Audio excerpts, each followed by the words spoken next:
A paz de Deus, meninas, que Deus abençoe o dia de vocês. Vai ter uma música de fundo, mas a minha filha lá na sala que tá escutando. Eu gostaria hoje de fazer um resumo da nossa semana, como foi e tudo mais.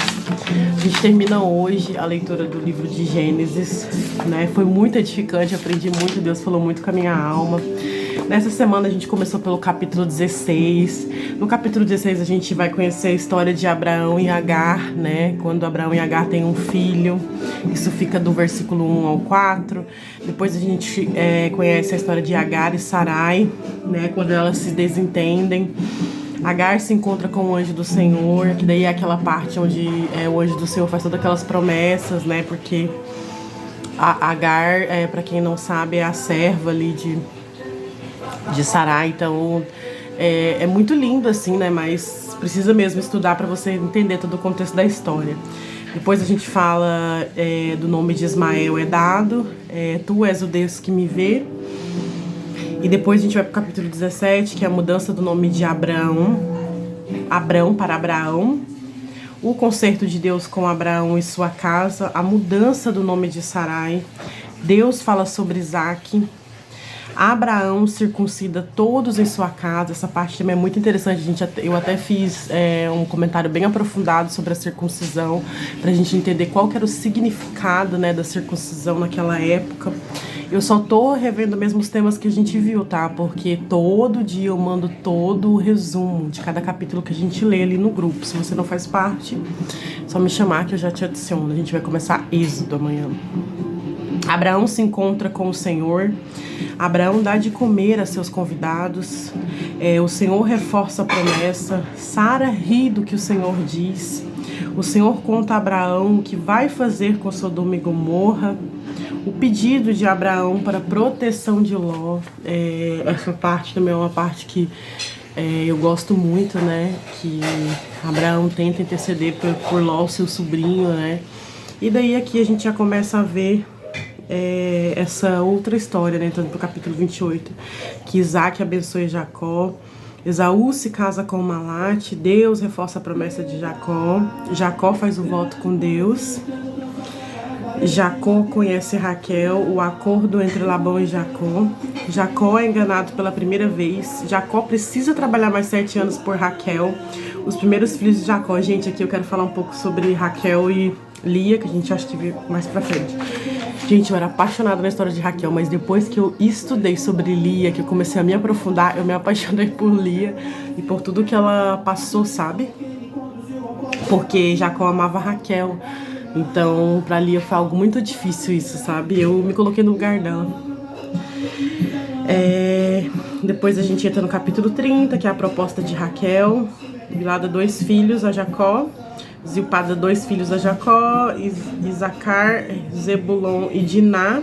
Daí o nascimento de José, no capítulo 22 a 24. Aqui a gente já começa a minha parte preferida de Gênesis. Acho que vocês perceberam que em Gênesis a gente conhece os principais personagens da Bíblia, ou melhor dizendo, as pessoas que mais são faladas, né, no nosso dia a dia, que é José, Abraão, Isaac, Sara. São as pessoas que a gente mais conhece da Bíblia, está nesses primeiros capítulos. A proposta de Jacó para Labão, Jacó enriquece. Aí entrando pro 31, Deus pede que Jacó retorne para a terra de seus pais. Raquel e Lia concordam com Jacó. Raquel rouba os ídolos de seus pais. Labão descobre que Jacó havia ido embora. Depois Labão vai atrás de Jacó. Labão questiona Jacó a respeito do furto. Jacó se enfurece com Labão. Jacó e Labão fazem um acordo. Jacó encontra com os anjos de Deus. Jacó teme o encontro com Esaú. A oração de Jacó, o presente para Esaú, a luta com Deus. Essa parte também do 32 é algo que a gente vê muito, né, falar no nosso dia a dia, que é sobre essa oração que Jacó fez para Esaú, a luta, né, com Deus e tudo mais. O reencontro de Jacó e Esaú, o presente de Jacó, meu Deus, isso aqui também é algo muito interessante. Esaú volta para Seir, Jacó chega em Siquém. Siquém se aproxima por Diná. A proposta de amor, a ideia dos filhos de Jacó. Toda a cidade circuncida. Simeão e Levi matam todos os homens da cidade. Depois a gente vai para 35, Jacó vai para Betel, Débora morre, Deus fala com Jacó, Raquel morre, Benjamim nasce. Rúben se deita com Bila, Israel se encontra com Isaac. Essa parte de Benjamim nasce também é importante, porque lá na frente a gente vai falar mais sobre Benjamim, quem foi Benjamim. Esaú e Jacó se separam, as gerações de Esaú, os reis de Edom.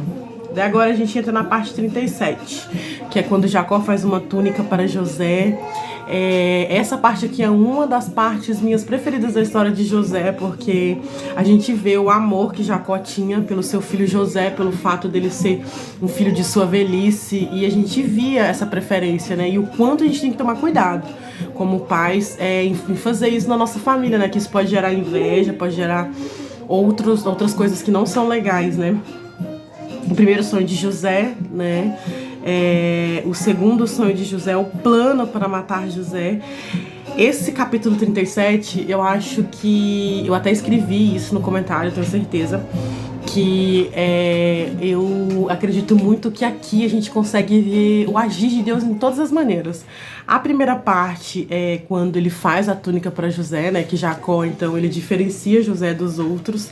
E em Deus a gente não tem isso, nós somos todos iguais e ele nos ama igual. O primeiro sonho a gente já vê que Deus já mostrava para José as promessas que tinha sobre a vida dele, mas ele nem sabia do processo, porque Deus só mostrou o que ele tinha para ele, não mostrou o processo. Então isso é muito importante pra gente entender na nossa vida, que às vezes a gente espera por anos uma promessa que Deus fez, mas a gente não sabe qual vai ser o processo. Então é importante você entender o processo da tua luta, né? O processo para você chegar até lá. O plano para matar José, eles tinham um plano, mas aqui a gente já começa a entender que não é do jeito que eles querem, sim Deus, porque Deus tinha um plano muito maior na vida de José. Então José é vendido por seus irmãos, por quê? Porque na hora lá que acontece o fato, eles não querem sujar suas mãos, eles preferem vender o irmão e falar sobre isso com eles, né? Então é isso. Jacó é enganado por seus filhos, que daí entra a parte da enganação. A gente vê que um pecado puxa o outro, né? Primeiro começou pela inveja que eles tinham de José. Depois já foi ter o desejo no coração do sonho ali depois de José. Eles queriam ser melhor que José e no sonho mostrava que José governava eles, que mais pra frente a gente vai ver. Então já entrou um outro pecado de ganância e em seguida entrou a mentira. Aqui é outra lição que a gente precisa tirar, que através de cada pecado que vai entrando, às vezes a gente acha que ele é mínimo, mas isso vai puxando um ao outro, quando a gente vê a gente já tá no fundo do poço. Então é muito importante você cortar o mal pela raiz, seja por mínimo que ele seja. Jacó é enganado por seus filhos e José vai para a casa de Potifar. Entrando no capítulo 38, os filhos de Judá, e Tamar se casa, a morte de Oná, Tamar engana Judá, muito legal também a história de Tamar. Eu não sei se eu mandei, mas qualquer coisa eu mando pra vocês, eu tenho um estudo da vida de Tamar. Judá descobre gravidez de Tamar, o nascimento de Pérez e Zerá. No capítulo 39, José na casa de Potifar, a mulher de Potifar mente. Aqui também a gente entra num outro contexto sobre as coisas de Deus, né? Ela quer ficar com José, José se nega, né? José vai pra prisão. Ali não mostra especificamente quanto tempo José fica na prisão, mas eu tenho certeza que foi muito tempo, né? E ele mesmo assim se manteve firme e fiel nos caminhos de Deus. Então, repetindo, ele sabia da vitória em Cristo, mas ele não sabia do processo que ele teria que passar para chegar até lá, né? Capítulo 40. O copeiro e o padeiro do faraó são presos. O copeiro e o padeiro têm sonhos, o sonho do padeiro e a interpretação, o sonho do copeiro e a interpretação, o cumprimento dos sonhos, e o copeiro se esquece de José. Ele se esquece, né, porque José, quando faz a interpretação, pede ele, quando chegar o rei, para ele se lembrar dele, mas ele não lembra. Entrando no 41, mas olha como é que Deus age. Aconteceu tudo isso, mas depois olha só o que aconteceu. Faraó sonha, os sonhos de Faraó. O copeiro se lembra de José, porque José tinha interpretado o sonho dele ali. Então ele se lembrou. Faraó explica os sonhos para José e José interpreta os sonhos de Faraó. José é colocado como governador do Egito. Aqui Deus começa a honrar, Deus começa a cumprir as coisas lindas que Deus tinha na vida dele. Os 7 anos de fome, que é aquilo que José explica do sonho, né? Aí entra para o capítulo 42, Jacó pede para seus filhos comprarem trigo no Egito, porque Veio ali aqueles 7 anos de fome, então agora vai ser o momento de todo o cumprimento da promessa de Deus sobre a vida de José. José reconhece seus irmãos. José acusa seus irmãos de serem espiãs. E aqui a gente vai vendo uma série de testes que José vai fazendo com seus irmãos, porque ele queria ver se eles tinham mudado realmente, ou se eles ainda eram aquelas pessoas. Isso acontece até hoje com a gente, né? Às vezes as pessoas machucam a gente, magoam, e a gente fica dessa maneira, a gente fica tentando testar as pessoas para ver se realmente elas mudaram, se Cristo realmente, né, está na vida delas, ou é algo da boca para fora, né? Os irmãos de José conversam.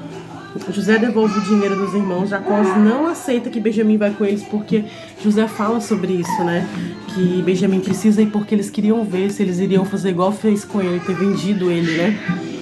No capítulo 33, é a decisão de ir novamente para o Egito.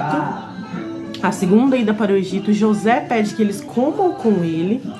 O medo dos irmãos de José, o reencontro com Benjamim e o almoço em família. Aí no 44, a trama de José, porque daí começa, né, a desenvolver todo o desenrolar da coisa.